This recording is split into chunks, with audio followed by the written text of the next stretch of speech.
Ladies and gentlemen, welcome to a new episode of the Fintech Hunting Podcast. We have a very special guest for you today. He's a technology evangelist. He's passionate about building strategic relationships within the mortgage industry. Please help me welcome Josh Lehr, Director of Technology Alliances at Total Expert. Josh, welcome to the show.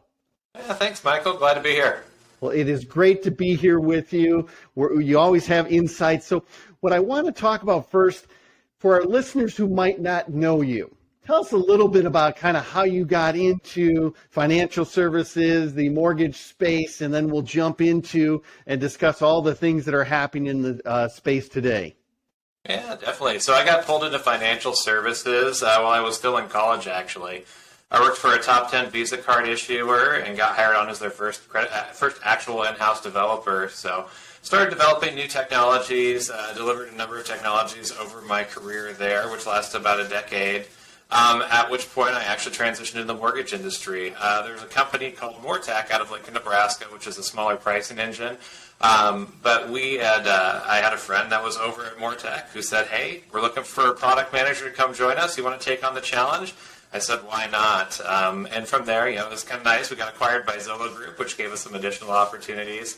And I've been in the industry ever since, doing a lot of, B2B industry coverage, trying to understand the providers out there and how they bring value to customers, and ultimately helping customers tie those pieces together to make sure that they can deliver a good consumer experience.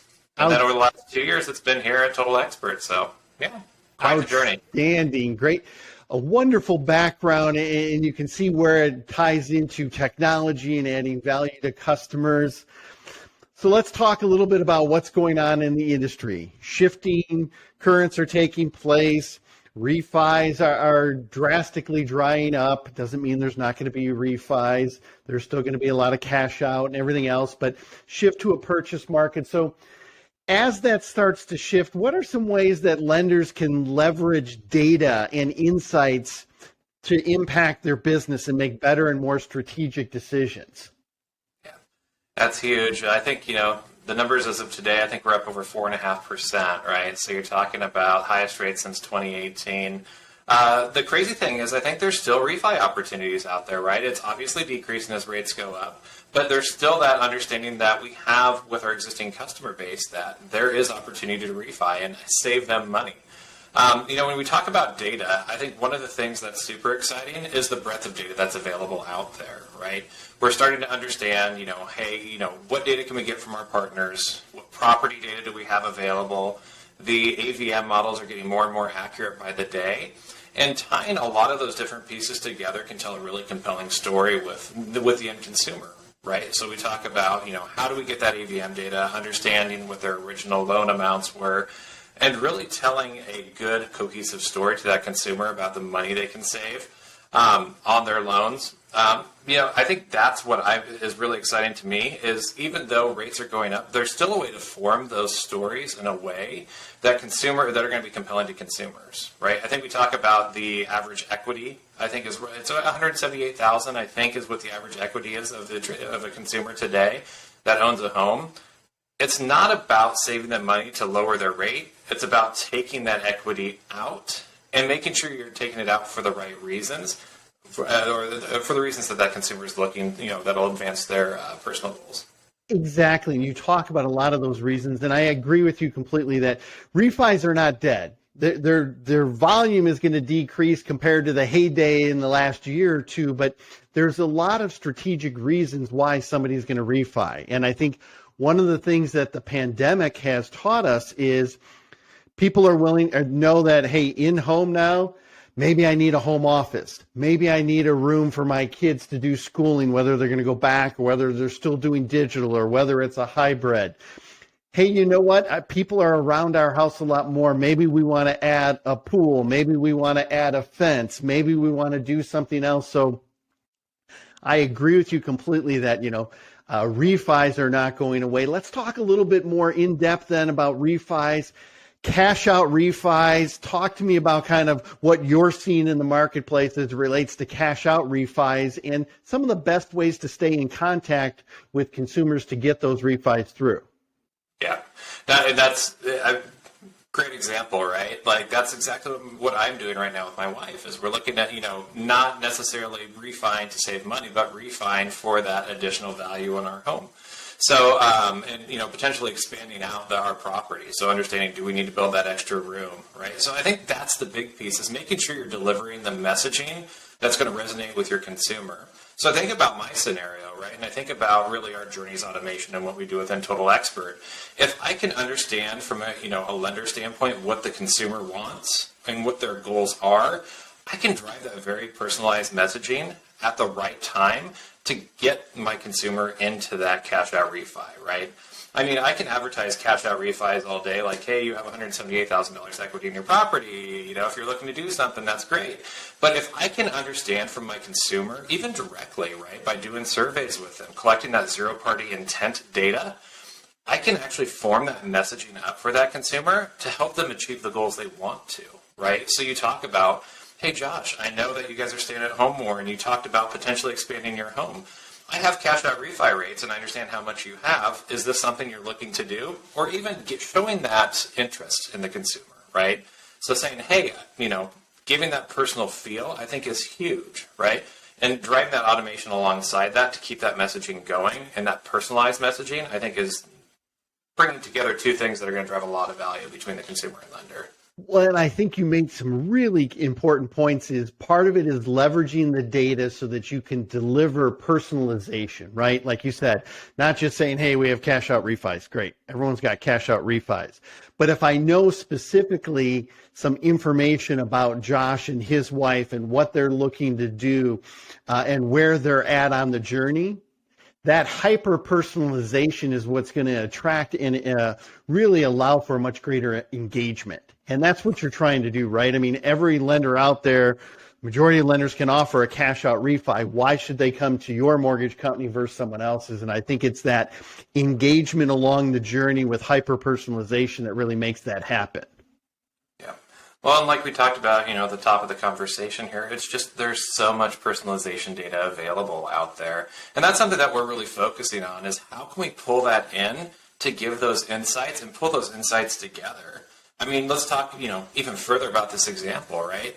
If we understand how much equity is in the property, we understand what my current loan amount is, we can take a look and see, should this be a 20-year cash out refi? Should we go back to a 30-year option? What's going to be relevant to Josh and his wife, right? And then ultimately, what rates are going to be there too? I think those are things we can look at because, indicatively, we can understand maybe what their credit range is to give that highly personalized rate, right? And I think that's what really drives the conversion is not that generic messaging, but that, to your point, hyper personalization. And that's what, is super exciting to me. Excellent. Great insights there. Talk to me about where do you see some of the greatest opportunities to grow relationships with current customers in today's market? I think a lot of it is generally around the education. So not just around this hyper personalization, but you think about where the market's going and how that's reflecting on rates and home values, right? And that's also a good way to leverage this data is really staying in front of the consumer over time so they can see so they understand how that affects their mortgage and their financial situation. So you talk about, automated monthly newsletters that go out that talk about home values, right? I've seen a lot of great interfaces out there today that are supporting that messaging, right? How can you share that information with a consumer so they can understand how it affects them and gives them more comfort in their financial wellness and helps them drive further in their financial journey, regardless of if rates are going up or down. I think education is paramount. And that's something I think we take for granted sometimes in the industry. You and I can sit here and talk about, the secondary market, different margins, what's happening, where's the Fed going with rates? And that's not what the average consumer it resonates with the average consumer. But if we can take that and form it into a message that's going to resonate and be personal to them, I think that drives a lot of value for them that, again, is something that we just take for granted. Well, and I think that educational component is critical on two fronts. One, educating the potential borrower out there, but also now as we shift to more of a purchase market, how do we continue to educate realtors to keep them informed and to make sure that they have the information they need for their buyers, right? I mean, what's one of the most frustrating things you hear when you talk to a lot of borrowers is, oh, this is my 12th bid that we just lost. This is my 15th bid on a house. This is my 20th bid on a house that we just lost. My wife and I are devastated. And if you can educate them on how to put forth a better offer, what are some of the things that really need to have on the front end, that type of education is going to have a profound impact on their ability to get into that home of their dreams. Yeah. And that collaboration between those three parties, it's always something that we talk about, right? Especially with the realtor on the purchase side. I think we can still improve on how realtors and loan officers are communicating, right? There's a lot of that personal communication back and forth. But how do we bring that team, kind of that trifecta between the borrower, loan officer, and realtor closer together to drive that deal forward, or at least drive, a better outcome for the borrower? Talk to me about what's technology's role in all of this. The mortgage industry historically has been very transaction focused. Go from the Smith file, the Jones file, to the Hammond file, and they're just going like that. And they don't spend a lot of time focusing on building the relationship. And as soon as I bring up relationship, people think it's always just me and you talking, the two of us having a conversation. But I think technology plays a critical role. Can you expand upon, where do you see technology's role in driving greater adoption and building those relationships? Yeah. And I think the big thing there is not we always some people talk about technology replacing that personal relationship. And I think that's not going to happen. We've seen the studies over the years, right? And I think we even did a study this last year, and I think it was 70% of consumers still want that personal advisor, right? So they're always going to have that personal relationship. I think from a technology standpoint, when I think about the ultimate technology experience for the loan officer and consumer, it's how do you provide more of a digital loan officer assistant, right? How do you automate those loan statuses? So me as the loan officer, I don't have to worry about manually reaching out to a consumer when they are cleared underwriting, right? And how do I make that look personalized through, a Journeys product or potentially other pre-recorded videos? I think that is huge, especially in this digital world today. I think facilitating that automation is huge, right? So it's not replacing the personal connection, it's really enriching it along the way, regardless of if that's the first contact and I'm sending an intro video to the consumer, or it's those automatic email updates or text updates, right? To let them know, hey, I'm still here, we're making progress on this thing, and we're going to get through it, right? We're going to get you into that new home. I love how you say it enriches the experience, because I agree with you. A lot of the technology, it's not meant to replace people. It's meant to enhance the relationship. And as you talked about that digital assistant, how can we automate some of the manual redundant tasks? How can we create greater consistency and personalization in the journey so that when you and I do get on the phone, it is a much more meaningful conversation. It moves the needle forward with that relationship. And there's a much greater bond that they're going to stick with you. They're going to continue to get loan number 1 and loan number 5 with you, or they're going to continue to refer you to their family and friends. Yep.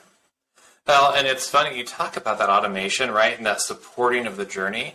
Well, and think about, one of the things I really like about our platform that we don't really talk about a lot is the insights piece of that. So really leveraging data from different pieces, right? So imagine you have that realtor connection and you have insight on that consumer that's shopping that maybe you haven't talked to in a couple months because it is a purchase deal. Think about getting those updates directly from the system so you can reach out to that consumer.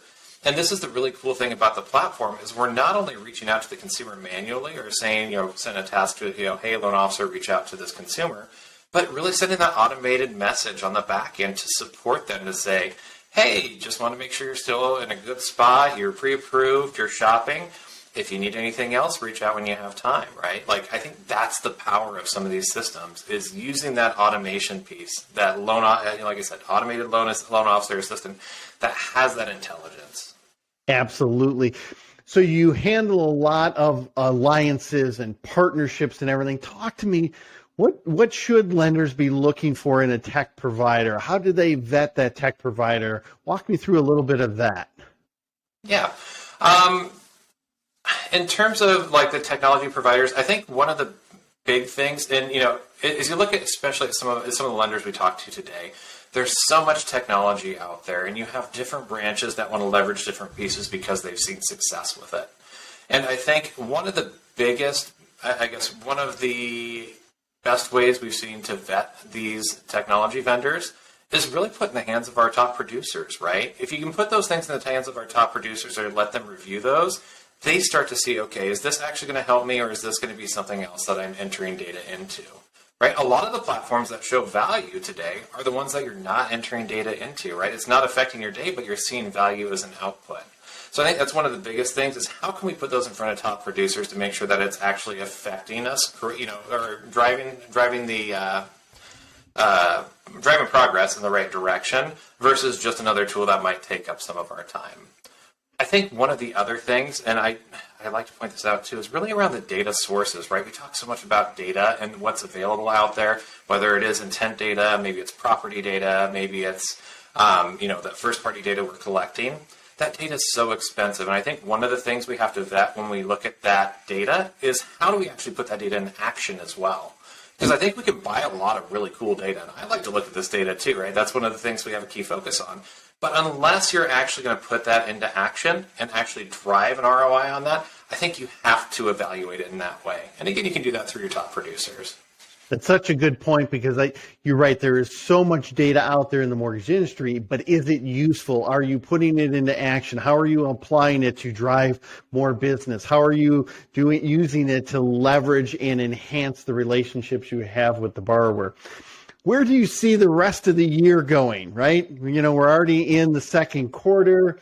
2022 is kind of moving along at a pretty fast clip. What do you see for the rest of the year?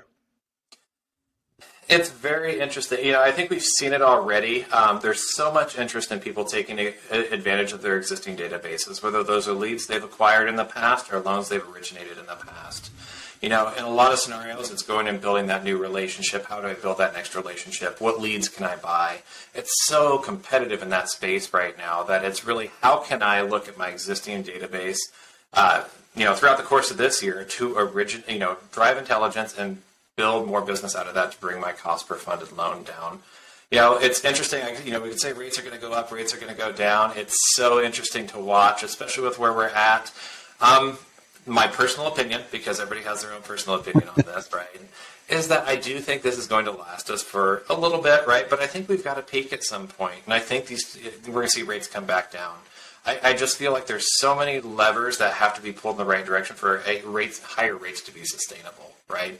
And if we look historically, we've seen these bumps in the past, right? We ran into this back in 18, right? We ran into this back in, I think, was it 12 before that and 08 before that.